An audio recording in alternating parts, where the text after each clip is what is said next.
मैं आपको सुनाने जा रहा हूं अपनी मंडली की सदस्य निशी चौहान वत्स की लिखी कहानी गोली। शाम का वक्त था, यही कोई 5 बजे होंगे।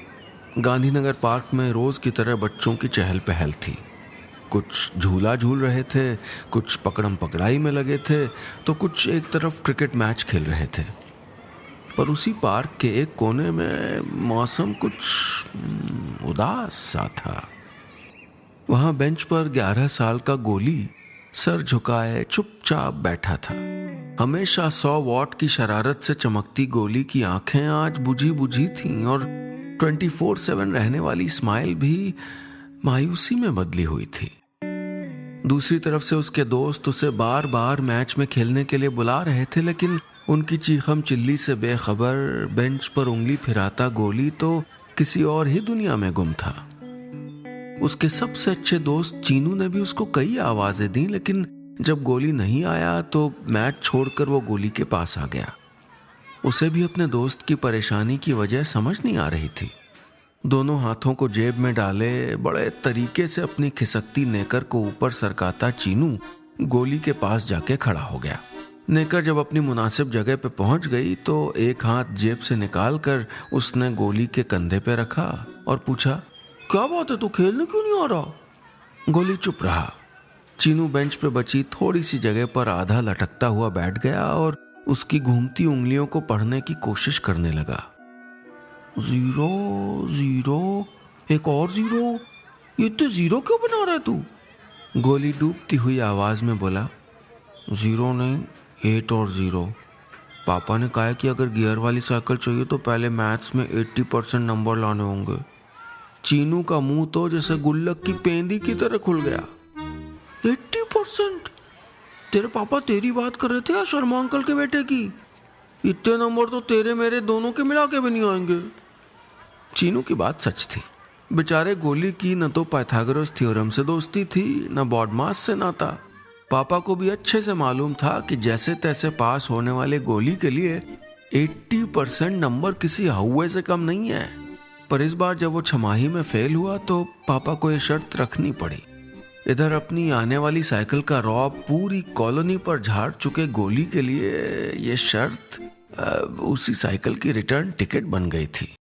अब इस शर्त को पूरा करना गोली के लिए जितना मुश्किल था उतना ही जरूरी भी था। पार्क में बैठा गोली पापा की शर्त याद करके रुआंसा हो गया। उनको साइकिल दिलानी नहीं थी, वरना वो ऐसी शर्त रखते ही क्यों? अब तू ही बताना चीनू, ये 80% नंबर कहां से आएंगे? इतना कहकर गोली ने चीनू का हाथ पकड़ा और उसका बाकी हिस्सा भी बेंच पर खींच लिया। चीनू सोच में पड़ गया। आखिर वो भी तो गोली के साइकिल वाले सपने में पीछे कैरियर पे बैठा था। बहुत देर के सन्नाटे के बाद उसने कुछ हिचकते हुए कहा, गोली, तेरी ये शर्त पूरी करने का ना एक ही रास्ता है। क्या? गोली के मन में उम्मीद की एक छोटी सी LED लाइट जल गई। त्यागी ट्यूशन क्लास। चीनू के इस जवाब के साथ ही वो लाइट धप से बुझ भी गई। घबराहट के मारे गोली बेंच से उठ खड़ा हुआ, बोला, यू मीन टेरर मैन? ना बाबा, उनकी ट्यूशन क्लास तो मैं कभी नहीं जाऊंगा। टेरर मैन यानी त्यागी सर उसी के स्कूल से रिटायर हुए थे और अपने सख्त और बिगड़ैल मिजाज की वजह से पूरे शहर में मशहूर थे। इतनी उम्र के बाद भी बच्चों में उनकी रौबीली आवाज का जो खौफ था उसी की झलक कभी गोली की घबराहट में दिख रही थी। इक्के दुक्के स्टूडेंट्स ही उनके 4 फीट के दायरे में जाने की हिम्मत कर पाते थे। ऐसे में मैथ्स और वो भी त्यागी सर के ट्यूशन के बारे में सोचते ही गोली को दो कहावतें एक साथ याद आ गईं। आ बैल मुझे कुल्हाड़ी मार। उसके लिए धर्म संकट की घड़ी थी। एक तरफ थी साइकिल और दूसरी तरफ हाथ में कुल्हाड़ी लिए बैल यानी त्यागी सर। उसने फिलहाल ये आइडिया त्याग दिया। अगले दिन गोली स्कूल पहुंचा तो नोटिस बोर्ड पर इम्तिहान की तारीख लिखी थी। सिर्फ 1 महीना बचा था। गोली परेशान हो गया। उसे पता था कि उसकी और मैथ्स की इक्वेशन कहीं से भी बैलेंस नहीं थी। घर आके लंच में अपना पसंदीदा पास्ता देखकर भी उसकी ये परेशानी खत्म नहीं हुई। सारा दिन वो यही उलझन लिए घूमता रहा। उस दिन पापा के घर आते ही उसने लटका हुआ मुंह बनाकर कहा, मेरा प्रोजेक्ट पूरा नहीं हुआ, कुछ सामान ही नहीं है। तो लाए क्यों नहीं? पापा ने जूते उतारते हुए पूछा। पैदल जाने में बहुत टाइम लगता है, मैं पढ़ूंगा कब? पापा ने गुस्से में गोली को देखा और बोले, साइकिल तभी मिलेगी जब मैथ्स में 80% नंबर आएंगे। और दोबारा जूते पहनकर बाजार चले गए। पापा का सख्त मिजाज देखकर गोली की आंखों में आंसू आ गए। शायद अब साइकिल को विदा कहने का समय आ गया था। पापा की डांट से गोली की उड़ती हुई साइकिल में ब्रेक लग गया था। उसको रोता देखकर मम्मी ने उसे अपने पास बिठा लिया। गोली की मायूसी उन्हें भी अच्छी नहीं लग रही थी। उसके आंसू पोंछते हुए गले लगाकर मम्मी बोली, हिम्मत नहीं हारते बेटा, कोशिश करके तो देखो, हो सकता है मैथ्स और आपकी दोस्ती हो जाए। मम्मी की बात से गोली को भी कुछ हिम्मत मिली। 1-2 दिन थोड़ी और हिम्मत बटोर कर उसने ट्यूशन जाना शुरू कर दिया। पर यहां भी उसको साइकिल के ही सपने आते। इन सपनों में जब कॉपी पर वो 0 बनाता तो साइकिल के टायर बन जाते, लाइन खींचता तो हैंडल बन जाता और ट्रायंगल में उसकी नई साइकिल का चमचमाता रिफ्लेक्टर दिखाई देता। लेकिन जैसे ही उसकी साइकिल उड़ान भरती, एक चौक का टुकड़ा उड़ता हुआ उसके सर पे आ लगता। किसी बच्चे का ध्यान भटकते देखकर त्यागी सर के अंदर का तीरंदाज जो जाग जाता था। ऊपर से उनकी टेरर मैन की छवि का असर इतना गहरा था कि उनकी दहाड़ती आवाज गोली को मेमना बना देती। हर दिन सांस रोके, आंखें मीचे, वो 1 घंटे तक उनकी बमबारी ऐसे झेलता जैसे उसके सर पे एक सेब रखा हो और सामने त्यागी सर तीर कमान लिए खड़े हों। ये डर ही था जिसकी वजह से गोली सारा दिन गुमसुम रहता। अब तो उसको रात में बेड के नीचे भूत नहीं, मैथ्स की इक्वेशंस रेंगती नजर आती थी। एक रात उसने सपने में देखा, एक बड़ा सा राक्षस उसकी तरफ बढ़ा चला आ रहा है। उसकी लाल लाल आंखें मल्टीप्लाई और नाक परपेंडिकुलर के साइन की तरह थी। शक्ल कुछ जानी पहचानी सी लग रही थी। हाँ, कुछ त्यागी सर जैसी। एक बड़े से 0 की तरह अपने खुले मुंह से अजीब अजीब आवाजें निकालता वो राक्षस गोली की तरफ बढ़ता चला आ रहा था। गोली की तो डर के मारे आवाज हलक में अटक गई। अचानक वो राक्षस मुड़ा और साइड में रखी एक साइकिल को उठाकर खाने लगा। पहले अगला टायर मुंह में गया, फिर हैंडल और फिर साथ में उसकी त्राहिमाम करती हुई घंटी। ये देखते ही गोली की चीख निकल पड़ी, नहीं प्लीज मेरी साइकिल को छोड़ दो। तभी जोरदार धमाका हुआ और गोली की नींद खुल गई। देखा तो वो बेड से नीचे जमीन पे पड़ा था और आसपास न तो राक्षस था न साइकिल। पसीने से तरबतर गोली इस सपने से बुरी तरह घबरा गया था। मैथ्स नाम का ये राक्षस उसके मन में बड़ा और बड़ा होता जा रहा था। गोली को आज स्कूल में भी रात का सपना बार बार डरा रहा था। हर टीचर के मुंह से उसे बस मैथ के फॉर्मूले ही सुनाई दे रहे थे। इधर चीनू भी गोली को यूं घबराया देखकर परेशान हो गया। उसे याद आया, कल रिसेस में उसने निक्की के घर आए नए पपी के बारे में गोली को बताया तो तब भी वो खुश नहीं हुआ। क्रिकेट मैच में शास्त्री नगर टीम की जो जम के धुनाई हुई थी उस पे भी कुछ नहीं बोला। चीनू ने आखिर गोली से पूछ ही लिया, क्या हुआ, तू इतना सैड क्यों है? चीनू के इस सवाल पे गोली रुआंसा हो गया।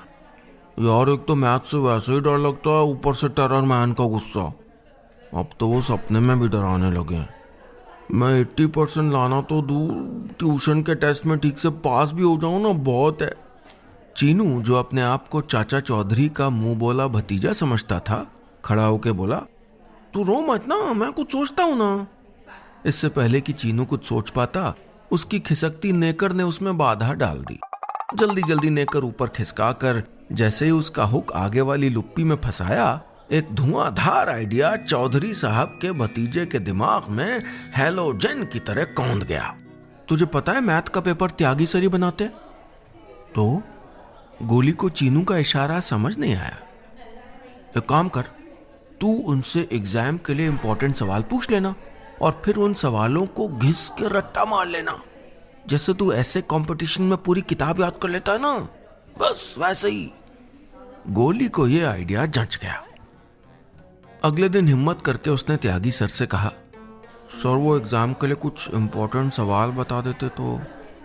सर ने पहले तो उसको घूर के देखा, फिर मुस्कुराते हुए बोले, हाँ हाँ क्यों नहीं, ट्यूशन के बच्चों के लिए भी हमारा कुछ फर्ज बनता है। हाँ लाओ किताब दो। गोली ने झट किताब और पेंसिल उनकी तरफ बढ़ा दी। अब सर जो सवाल बताएंगे वो सब रट्टा मार के 80 क्या 90% नंबर भी यूं ही आ जाएंगे। गोली के मन में लड्डू, पेड़े, रसमलाई, आइसक्रीम सब कुछ फूट रहे थे। ट्यूशन के बाद गोली भागते हुए घर पहुंचा, फटाफट किताब खोली तो ये क्या, देखा तो टेरर मैन ने किताब के हर सवाल पर निशान लगाए हुए थे।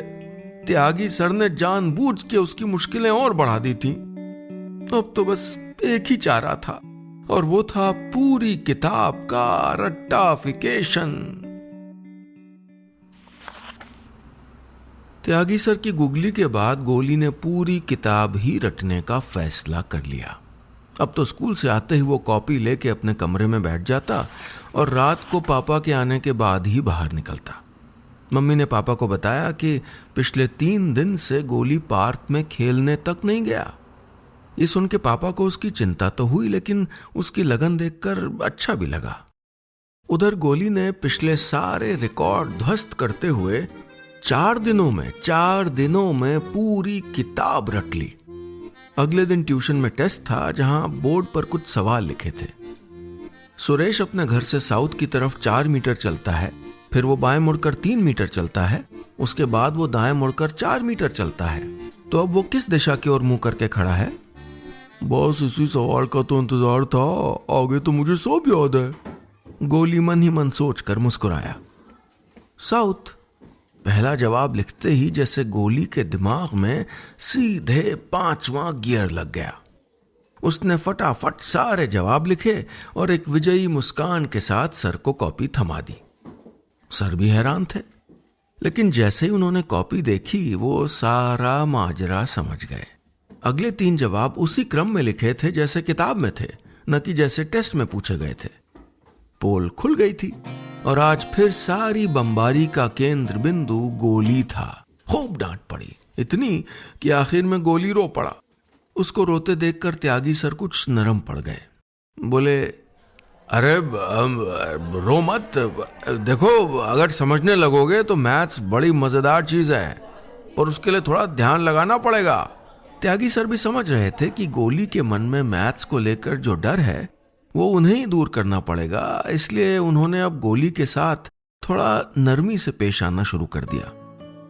उस पर ज्यादा ध्यान भी देने लगे। इधर गोली भी कोई रास्ता बचा न देखकर उनकी बात ध्यान से सुनता। धीरे धीरे उसका भी मन लगने लगा। टेरर मैन से डर तो अब भी लगता था, लेकिन उतना नहीं। उन्होंने कुछ मजेदार ट्रिक्स भी बताई, जिससे बड़े बड़े फॉर्मूले थोड़े आसान हो गए थे।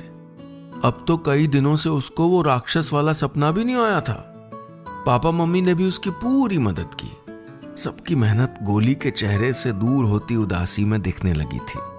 मैथ से उसकी दोस्ती तो पता नहीं, लेकिन जान पहचान हो गई थी। गोली की मैथ से जान पहचान अभी हुई ही थी कि इम्तिहान शुरू हो गए। मैथ के पेपर का दिन भी आ गया। रात से ही गोली की नींद गायब थी। वो बार बार उठकर अपनी कॉपी देखता और फिर लेट जाता। सुबह मम्मी ने उसको रोज की तरह दही चीनी खिलाया तो उसने कहा, मम्मी 1 चम्मच और खिला दो ना। लेकिन पूरी कटोरी खत्म करने के बाद भी गोली का डर कम नहीं हुआ था। पेपर शुरू हुआ तो गोली ने पहले हनुमान जी को याद किया। चीनू ने बताया था कि मुसीबत में उनको याद करो तो वो जरूर मदद करते हैं। पेपर तो हर बार की तरह हुआ था, लेकिन गोली को हर बार की तरह 40 नहीं 80% नंबर चाहिए थे। इसलिए रिजल्ट आने तक वो रोज हनुमान जी से प्रार्थना करता, हनुमान जी प्लीज इस बार आप मेरे नंबरों में 2 से मल्टीप्लाई कर दो ना, मैं आपकी हर बात मानूंगा। रिजल्ट वाले दिन सुबह सुबह जब पापा ने गोली को पूजा घर के सामने आंखें बंद करके हाथ जोड़कर बुदबुदाते हुए देखा तो अपनी मुस्कान रोक नहीं पाए। रिजल्ट का इंतजार तो उनको भी था। इधर गोली तो स्कूल जाना ही नहीं चाहता था। पापा के पीछे छुपते छुपाते सर झुकाए गोली क्लास में पहुंचा तो मैडम ने उसका रिजल्ट सीधे उसके हाथों में थमा दिया। एक बार फिर हनुमान जी को याद करने का टाइम आ गया था। गोली ने एक आखिरी चमत्कार की उम्मीद करते हुए उन्हें याद किया और कार्ड खोला। उसकी नजर सीधे मैथ के नंबरों पर गई। 74%। गोली की आंखों से दो मोटे मोटे आंसू छलक आए। इधर मैडम पापा से गोली की तारीफ किए जा रही थी। गोली के सभी सब्जेक्ट्स में अच्छे नंबर आए, पर मैथ्स में उसकी प्रोग्रेस बहुत अच्छी है। पापा भी खुश लग रहे थे, लेकिन गोली की आंखें अब भी भीगी थीं और उनमें उसकी गियर वाली साइकिल की तस्वीर और धुंधली होने लगी थी। पापा ने उसका चेहरा देखा तो सर पे हाथ रख के बोले, कोई बात नहीं, 80% नहीं आया तो क्या हुआ, अच्छी बात है ना कि तुमने इतनी लगन से पढ़ाई की। गोली कुछ नहीं बोला। घर वापस आने तक भी वो चुप ही रहा, शर्त जो हार गया था। भारी कदमों से वो गेट खोल ही रहा था कि उसे घर के आंगन से साइकिल की घंटी सुनाई दी। उसका बुझा हुआ चेहरा एकदम से खिल उठा। वो भागकर आंगन में गया तो सामने मम्मी खड़ी थी और उनके पास खड़ी थी एक नई चमचमाते नीले रंग की साइकिल, वो भी गियर वाली।